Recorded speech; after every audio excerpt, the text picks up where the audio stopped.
안녕하십니까. 바르다임 병원의 병원장 오광준입니다.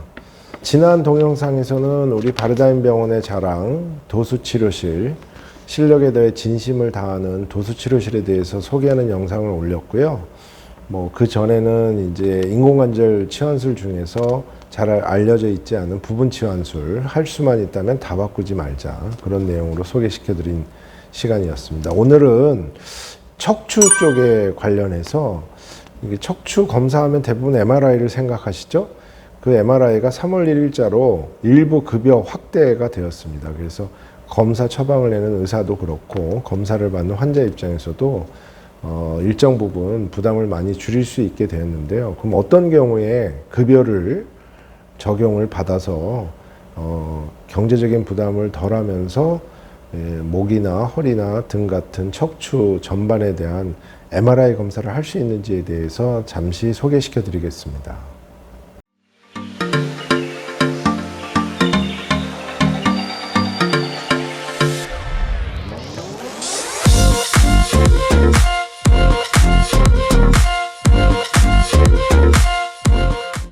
제가 좀 이렇게 내용을 보면서 간략하게 소개를 시켜드리겠는데요.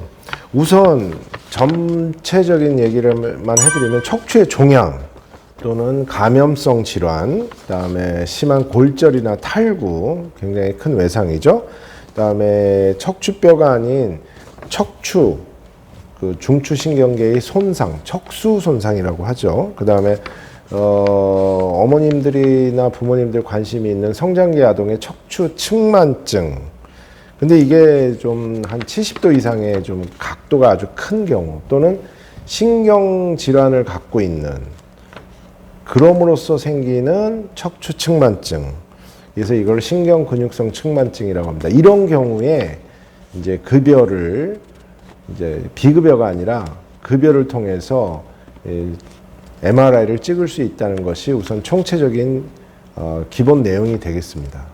그러면 간략하게 그 그림을 옆에서 소개시켜 드리면요. 이런 경우가 이제 척추에 있는 종양, 그다음에 심한 골절 탈구 같은 경우가 이런 사진이고요.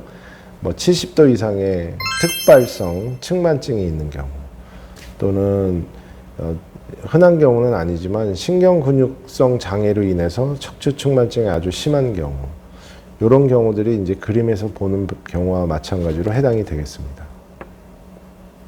여기에 이제 두 번째로 이제 퇴행성 질환인 경우에도, 이게 퇴행성 질환은 굉장히 흔한 경우죠. 대표적인 게 뭡니까? 척추 협착증, 또는 척추의 전반 전이증, 또는 디스크라고 알려져 있는 추간판 탈출증. 이런 퇴행성 질환에서도 급여 확대가 됐습니다. 근데 여기서는 좀 까다로운 조건이 있는데요. 우선 척추 협착증 그림과 같은 경우, 신경이 내려오는 구멍이 좁아져 있죠. 척추 전반 전이증, 뼈가 앞쪽으로 이렇게 결손이 생겨서 이 앞쪽으로 밀리는 경우, 그 다음에 디스크 같이 추간판 탈출증이 그림에서 보는 바와 같이, 이런 경우에도 급여가 확대되는데 이 부분이 좀 중요하다고 하겠습니다. 단 여기에는 몇 가지 조건이 따르게 되어 있습니다. 이러한 퇴행성 질환에서는 좀 조건이 까다로운데요. 그게 뭐냐면, 쉽게 설명드리면 진행되는 신경학적 증상이 객관적으로 증명돼야 됩니다. 어떻게 보면 환자 입장에서는 좀 아쉬운 부분이 되겠는데요. 그게 무슨 소리냐면 척추 협착증이나 디스크, 그러니까 추간판 탈출증이죠. 그 다음에 척추 전방 전이증 같은 게 있다고 해서 전부 되는 게 아니라 그로 인해서 마비 현상이 있어야 됩니다. 그러니까 우리가 다리를 못 움직인다든가 이렇게 근력 마비가 4단계 이상이면 거의 못 움직이는 경우거든요. 이러한 신경학적 증상이 뚜렷한 경우에만 급여 확대가 돼 있습니다. 또 의료진 입장에서는 이러한 마비의 증상이 진료 기록에 2번 이상 정확하게 측정이 돼 있어야 되고, 다른 병원에서 진단받고 급히 전원이 온 경우에도 그 병원의 의사의 기록도 그 전 병원과 동일한 진료 기록 내용이 증명이 돼야만 급여 확대 적용이 된다 하겠습니다. 물론 급여가 되냐 비급여로 검사하냐 그런 걸 떠나서 이제 진단과 치료가 신속하게 이루어져야 되는 신경학적 증상이 있는 경우, 그런 경우죠.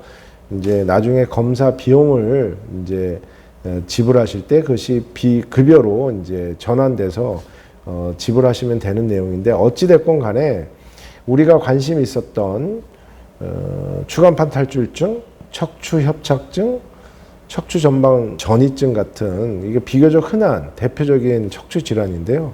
그런 경우에 다 되는 것이 아니라 거의 이제 응급 상황에 준하는 신경 마비 증상이 심한 경우에만 급여 확대가 됐다. 그러니까 뭐 확대라기보다는 제한된 확대라고 이해하시면 되겠습니다.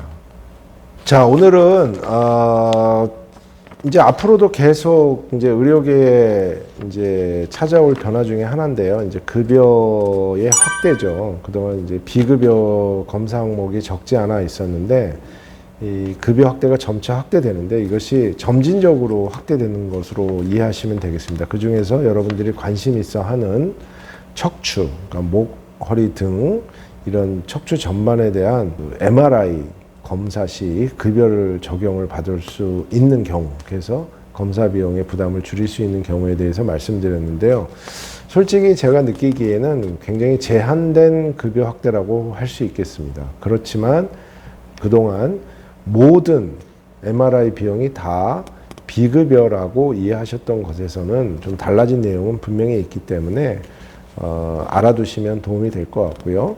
의료기관에서도 이분이 급여 적용이 되는지에 대한 진료 기록 경과를 잘 적어야 되겠지만, 환자분들이 이런 신경학적 증상이 있을 때는 그게 급여다 비급여다 그런 걸 따지기 전에 즉시 검사를 받고 치료에 임하는 것이 더 중요하다는 말씀을 오늘 드리고 싶습니다.